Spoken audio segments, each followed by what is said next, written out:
Peter Mertens qui sort un livre ces jours-ci. Ça s'appelle « Ils nous ont oubliés ». C'est sa lecture de la crise du Covid-19, en tout cas de la première vague qui nous avait frappé au printemps. On va revenir dans un instant sur ce livre. Peter Mertens, merci d'être avec nous. D'abord, je voudrais quand même vous interroger sur l'annonce de ce vaccin par le laboratoire Pfizer. C'est une bonne nouvelle ou c'est pas une bonne nouvelle ? Oui, je crois que c'est une bonne nouvelle dans le sens que ça donne quand même de l'espoir et tout le monde veut que ça arrête ce coronavirus. Mais il faut avoir quand même en tête qu'il s'agit d'un communiqué de presse du film elle-même et qu'il s'agit aussi de rehausser la course boursière. Hein, donc ça a rehaussé avec 8% et donc...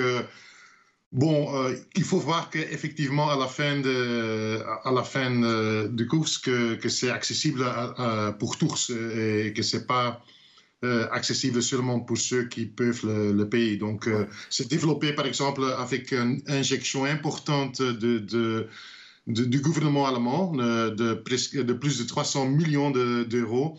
Et donc, nous, on demande que dès le début, que tout le monde devait avoir accès au vaccin et que le brevet sur le vaccin doit être suspendu, qu'on doit faire un bien public de ce vaccin parce que tout le monde est touché. Oui. Oxfam International qui a tweeté encore aujourd'hui qu'il craignent que l'efficacité sera zéro pour ceux qui ne peuvent pas se permettre. Donc la bonne nouvelle, c'est que Pfizer eux-mêmes, ils disent que l'efficacité sera 90% ou plus, mais si c'est seulement pour ceux qui peuvent le payer, donc...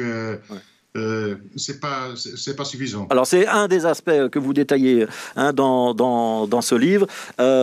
Ils nous ont oubliés, c'est aux éditions EPO pour la traduction française.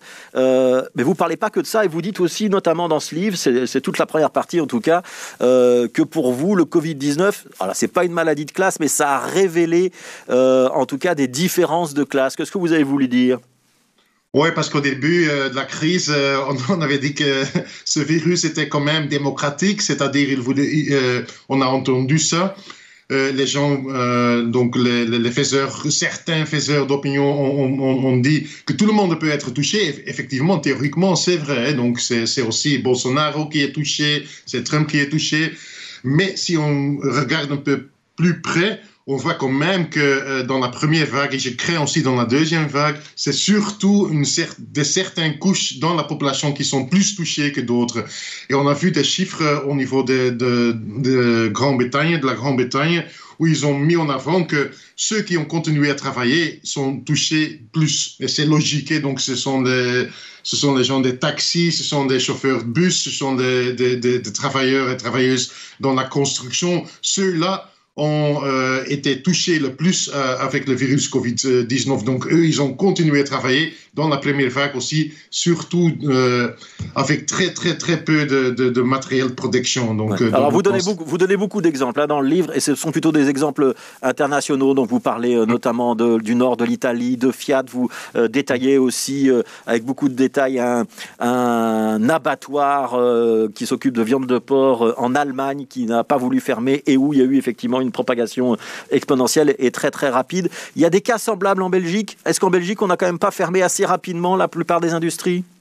On a fermé assez rapidement après l'exemple de l'Italie. Donc l'Italie, je raconte l'histoire que sont des syndicats métallos, notamment en Italie, qui ont vraiment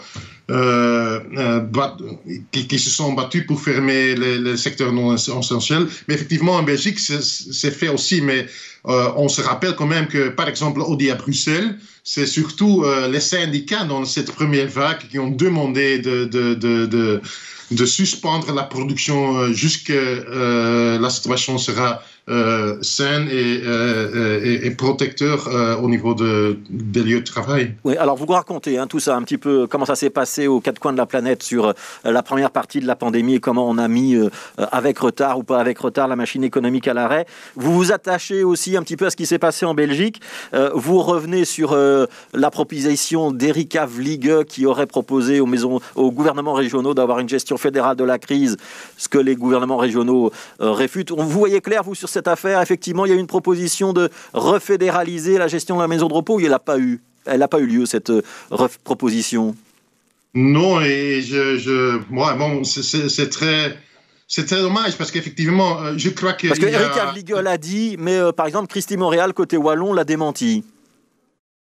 Ouais, ok, il faut voir. Moi, je crois que dans la dynamique de Madame Vlieg, c'est logique, je la connais et je la crois qu'elle a proposé vraiment ça. Et donc, je crois aussi que c'est logique, c'est pour ça que je le crois, parce que il y a deux dynamiques qui sont ensemble. Il y a une dynamique locale qu'il faut mettre en place, par exemple au niveau des maisons de repos, mais aussi il y a une logique fédérale. Donc il y a l'échelle qui est importante, que de battre ce virus, c'est sur une échelle plus grande que ce sera plus efficace. Donc combiner une action locale avec une échelle plus grande, c'est-à-dire fédérale, sera logique. Et je vois maintenant aujourd'hui aussi ou hier que les directeurs des différentes hôpitaux en Belgique demandent une refédéralisation. Ouais. Oui, effectivement. Je crois que c'est logique qu'ils demandent une approche unitaire sur ces problèmes-là.